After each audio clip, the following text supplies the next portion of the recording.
Saudara-saudari terkasih, berjumpa lagi kita dalam Renungan Minggu, hari Minggu biasa ke-26.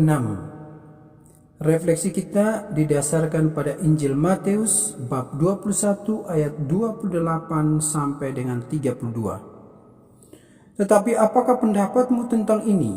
Seorang mempunyai 2 anak laki-laki. Ia pergi kepada anak yang sulung dan berkata, "Anakku, pergi dan bekerjalah hari ini dalam kebun anggur." Jawab anak itu, "Baik Bapa," tetapi ia tidak pergi. Lalu orang itu pergi kepada anak yang kedua dan berkata demikian juga. Dan anak itu menjawab, "Aku tidak mau." Tetapi kemudian ia menyesal lalu pergi juga. Siapakah di antara kedua orang itu yang melakukan kehendak ayahnya? Jawab mereka, "Yang terakhir." Kata Yesus kepada mereka, "Aku berkata kepadamu, sesungguhnya pemungut-pemungut cukai dan perempuan-perempuan sundal akan mendahului kamu masuk ke dalam kerajaan Allah. Sebab Yohanes datang untuk menunjukkan jalan kebenaran kepadamu dan kamu tidak percaya kepadanya. Tetapi pemungut-pemungut cukai dan perempuan-perempuan sundal percaya kepadanya. Dan meskipun kamu melihatnya, tetapi kemudian kamu tidak menyesal dan kamu tidak juga percaya kepadanya." Saudara-saudari terkasih, perumpamaan ini mulai dengan pertanyaan, "Apakah pendapatmu tentang ini?"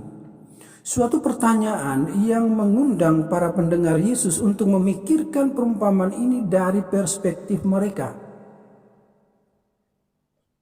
Hal seperti ini bertujuan untuk membawa orang-orang yang melakukan kesalahan keluar dari dirinya sendiri dan mencoba menilai perbuatan mereka sendiri dalam perspektif yang baru. Suatu perspektif yang lebih netral.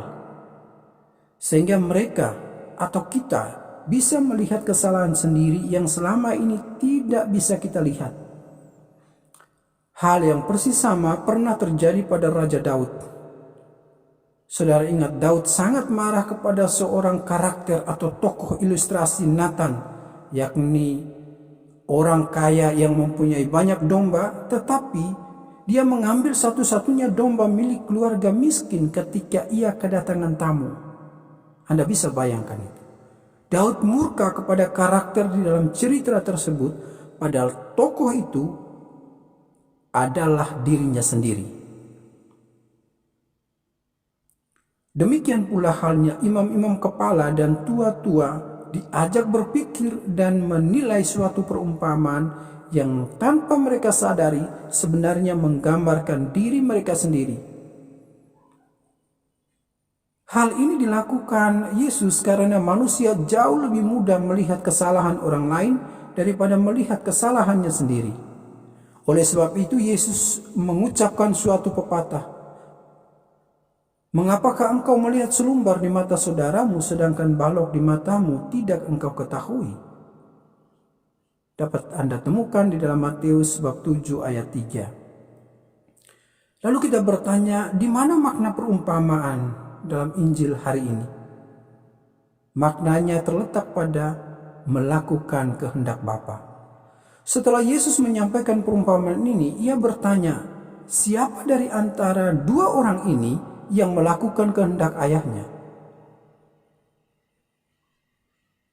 Jadi bukan pertanyaan siapa yang menjawab ya atau tidak kepada ayahnya.